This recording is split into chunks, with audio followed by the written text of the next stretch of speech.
आयुर्वेद के बढ़ते प्रचलन के साथ इससे जुड़े सवाल भी हमारे मन में उठते हैं, जिनका सही उत्तर पता होना चाहिए।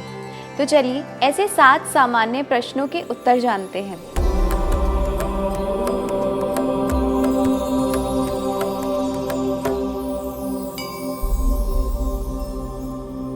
सबसे पहला प्रश्न है कि आयुर्वेद का कोई साइड इफेक्ट नहीं होता। आपने अक्सर लोगों को ये कहते सुना होगा कि ये एक आयुर्वेदिक दवा है, नुकसान नहीं करेगी। इस मिथ को सबसे पहले जानने की आवश्यकता है, क्योंकि जिस चीज़ का प्रभाव होता है उसका दुष्प्रभाव भी हो सकता है।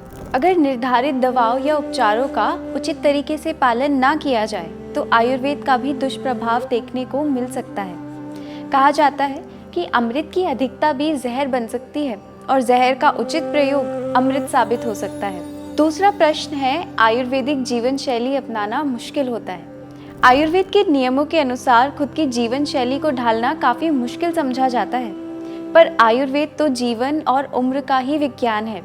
आयुर्वेद में जिन सिद्धांतों की बातें की गई हैं वे ऐसी प्रथाएं हैं जिनका हम में से अधिकांश लोग बिना जाने दैनिक आधार पर पालन करते हैं। उदाहरण के लिए देखें तो सबसे सरल सिद्धांत जैसे ब्रह्म मुहूर्त उत्तिष्ठत, इसका मतलब है कि व्यक्ति को सुबह ब्रह्म मुहूर्त में उठना चाहिए। अब ये तो सामान्य सी बात है कि हर व्यक्ति का शरीर अलग अलग होता है, सबकी पसंद अलग अलग होती है, सबको अलग अलग भोजन सूट करता है।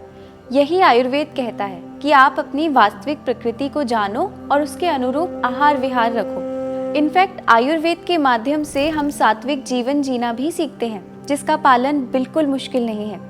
बस आपको वापस से उस जीवन शैली को अपनाना है जो हम वेस्टर्न कल्चर के प्रभाव में छोड़ चुके हैं और आज हमें मुश्किल लगते हैं। तीसरा एक मिथ है कि केवल बुजुर्गों के लिए है आयुर्वेद।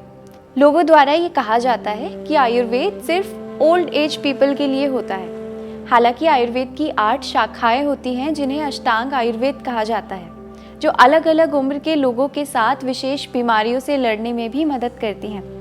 और ये बच्चे, युवा, बुजुर्ग, एक्यूट, क्रोनिक सब तरह की बीमारियों से लड़ने में मदद करती हैं। यहाँ तक कि स्वस्थ व्यक्ति को स्वस्थ रखने के लिए जो भी कुछ करना है वो सब कुछ आयुर्वेद सिखाता है। बस ज़रूरी है कि ये सारी सलाह आप किसी विशेषज्ञ से लें। चौथा प्रश्न है, केवल त्वचा की बीमारियों के लिए ही आयुर्वेद है। आयुर्वेद को लेकर ज़्यादातर लोगों की धारणा रही है कि आयुर्वेद केवल त्वचा संबंधित बीमारियों यानी स्किन डिजीज से जुड़ी पुराने विकारों का इलाज करता है, पर यह बिल्कुल सच नहीं है। नए पुराने सभी तरह के रोग, यहाँ तक कि साइकियाट्रिक प्रॉब्लम्स में भी आयुर्वेद कारगर है। और केवल शारीरिक ही नहीं, आयुर्वेद मन, आत्मा और शरीर सभी के स्वास्थ्य और संतुलन के लिए है। पांचवा प्रश्न है, आयुर्वेद में बहुत से परहेज हैं। स्वस्थ व्यक्ति के खान पान पर किसी भी प्रकार का प्रतिबंध नहीं होता, विशेष रूप से तब जब आप अच्छी नींद लेते हैं और रोज़ाना व्यायाम करते हैं। पर जब आप बीमार हो जाते हैं तब ज़रूरी है कि कुछ खाने पीने की चीज़ों से बचा जाए जो आपकी परेशानी को बढ़ा सकते हैं या आपके बॉडी टाइप के हिसाब से नहीं है। तो ये प्रतिबंध केवल कुछ दिनों का भी हो सकता है और कुछ महीनों का भी हो सकता है, निर्भर करता है कि समस्या कितनी गंभीर है। छठा प्रश्न है, आयुर्वेद के इलाज में लगता है लंबा वक्त। देखिए, किसी भी बीमारी का उपचार करने का कोई शॉर्टकट नहीं होता। हर उपचार का पालन करते समय धैर्य रखना ज़रूरी होता है। किसी भी बीमारी का तत्काल परिणाम नहीं होता, फिर चाहे वो छोटी बीमारी हो या फिर बड़ी। और वास्तव में ये तो बीमारी पर निर्भर करता है कि चिकित्सा कितनी लंबी चलेगी।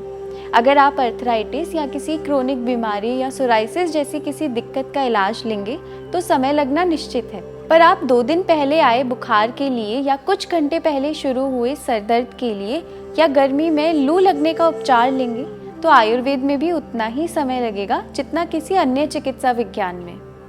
बस आप एक अच्छे चिकित्सक या विशेषज्ञ से सलाह लें, ये ज़रूरी है। 7वीं धारणा है कि हर हर्बल चीज़ होती है आयुर्वेदिक। आजकल जिस भी प्रोडक्ट्स में आयुर्वेद की औषधियाँ होती हैं उसका बहुत महत्व है और ये मार्केटिंग का एक तरीका भी है, क्योंकि सभी लोग प्राकृतिक चीज़ों का प्रयोग करना चाहते हैं। पर हर हर्बल चीज़ आयुर्वेदिक नहीं होती, क्योंकि हर एक औषधि के उपयोग का शोधन का तरीका आयुर्वेद में अलग अलग बनाया गया है।